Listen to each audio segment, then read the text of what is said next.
Hello and welcome to DJ Charlie Sports World. Today's segment is a very personal and sentimental one for me. It's going to be on the debacle that took place yesterday, a debacle of a football match that took place yesterday. I'm emotional right now. I'm still getting over the massive failure of the Nigerian national football team. There was a lot that went on yesterday. I had to do this because I really have to get this off my chest. Yesterday was the worst coaching performance I've ever seen in the history of football.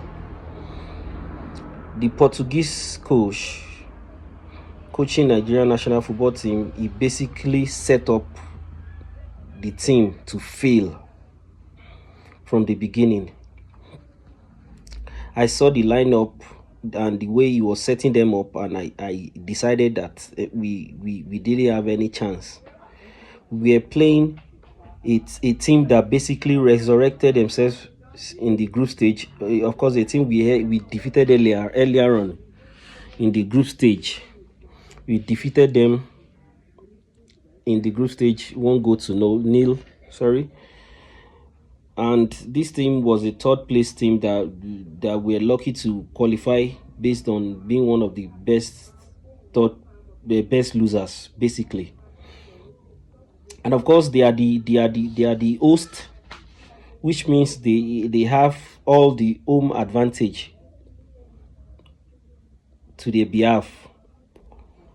And the best thing this stupid coach, Peseiro, the Portuguese coach, could do was to set the team to take pressure by setting up using a flat 5-2-3 formation. In fact, that beats me. I can't even describe that, because that's I don't know, that's an archaic formation for today's European style football. So I'm basically mad right now. I'm thinking of what he would do if Nigeria were to qualify for the World Cup and we are playing basically football superpowers or powerhouses in the likes of England, France, Brazil, Germany, Spain, to say the least. Maybe he would have probably set the team to play a 8-2-0 formation. Or maybe he would have put everybody in the post alongside the goalkeeper and set up an 11-0 formation. We are playing a team that we are outranked in the FIFA ranking, a team that we have superior players to, a team, I will admit, that the rookie coach Emerson Faye, who only took over after their mainstay coach was sacked earlier.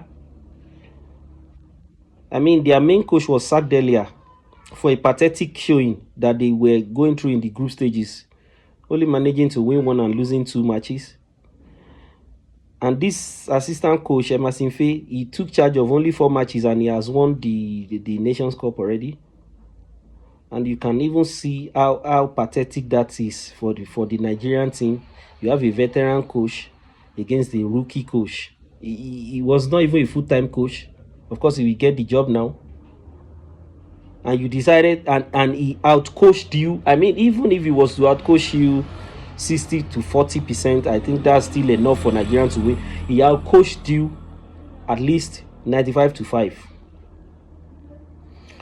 I mean, he left lazy and weak players like the likes of former Arsenal football player Nicolas Pepe. He left them out of the team, and he replaced him with the young boy who plies his trade for Brighton, one of Brighton's outstanding players this season, Adingra. He started that boy on the wings. Of course, Sebastian Haller was back to take his place as the starting striker, the Borussia Dortmund striker, being led in the midfield by Frank Kessié, the former Barcelona midfielder, and Jean-Michel Seri, one of the old teammates of the Drogba. I like their team though. They are the Côte d'Ivoire team, especially the one Emerson Faye started, were a blend of old veterans and the new upstarts that they have right now. He blended them well. The likes of Sergio Aurier, who played with the likes of Yaya Toure and Didier Drogba, Jean-Michel Seri too, and also Mas Gradel. And he now blended them, he mixed them with new stars like Franck Kessié, Adingra, and Sebastian Alia. Of course, Jean-Michel Seri, the veteran, he took over the midfield because there was no natural midfielder for Nigeria.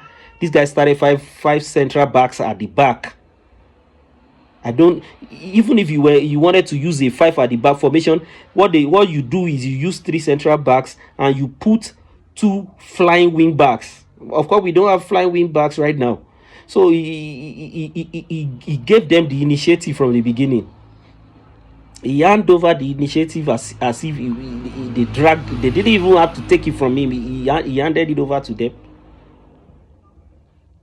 starting Shemilore Ajayi at the back alongside our captain Trustekong, and then you put Colin Bassey. Those are enough central backs.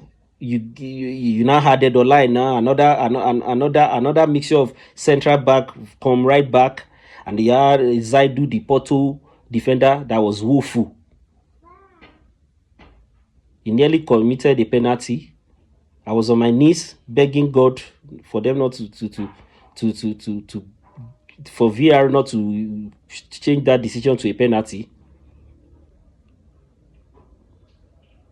I was begging the coach even when we were ahead 1-0, I was begging him at halftime to basically change to a flat 4-3-3 formation, bring an extra midfielder in because they were overrunning us in midfield, and it was obvious to the blind, except this stupid coach.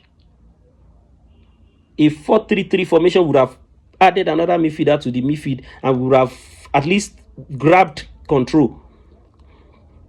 He basically used Onyeka and Iwobi in midfield. Iwobi is an attacking midfielder. He's not tactically nuanced.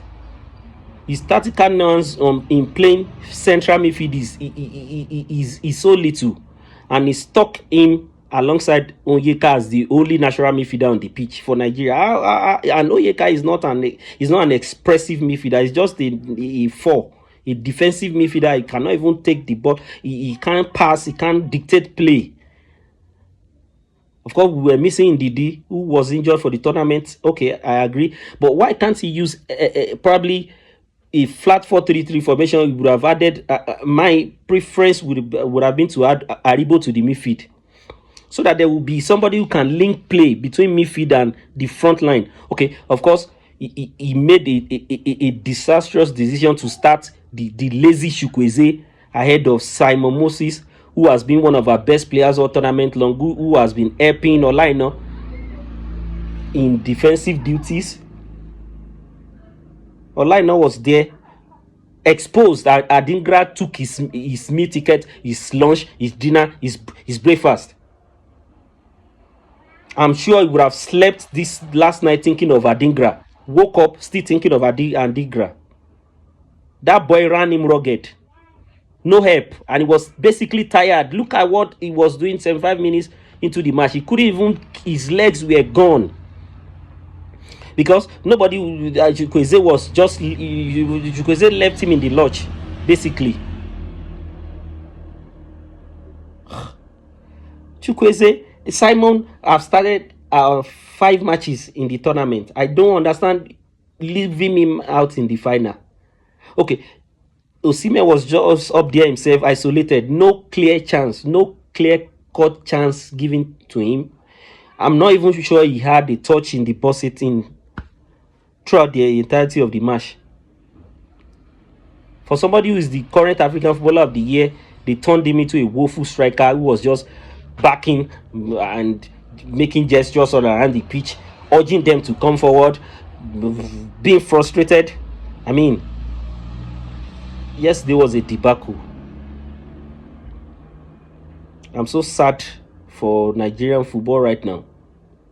We deserve a better coach. I could have done a better job sitting here than what he did. And he was looking at that match evolve in front of his eyes and he couldn't do anything. Okay, he was making life for like substitutions all around the place. I was expecting it to remove one. Okay, we were go down, two go, one go down. What other? Okay, we can you play for draw by being a go down? Why can't you play for draw rather and remove one of the stupid defenders? Why will he use 5 defenders for the entirety of the full time?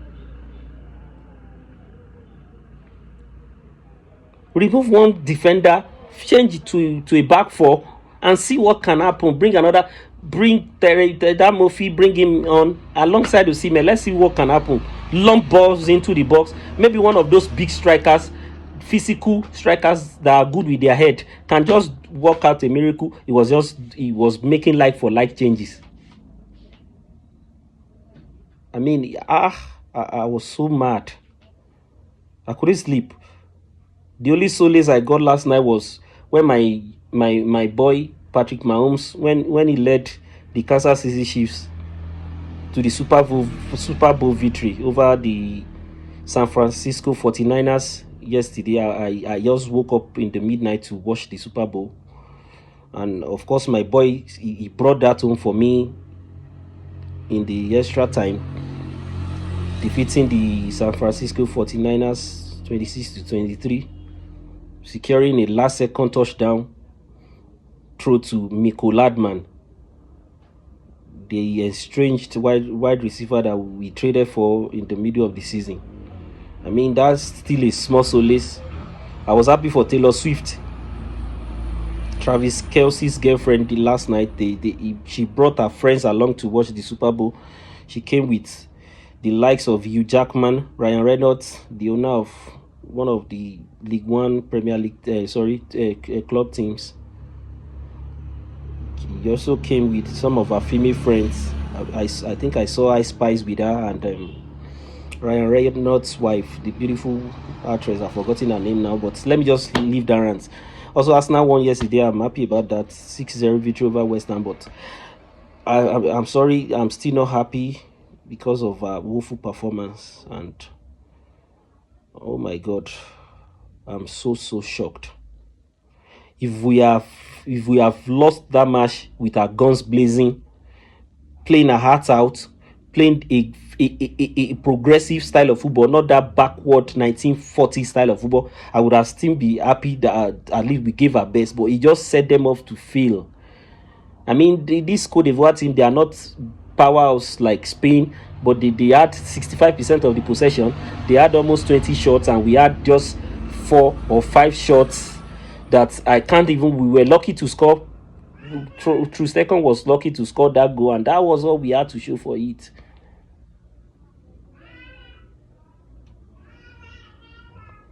Anyway, thanks for listening to my rants, and I hope you subscribe to my channel at DJ Charlie Sports World.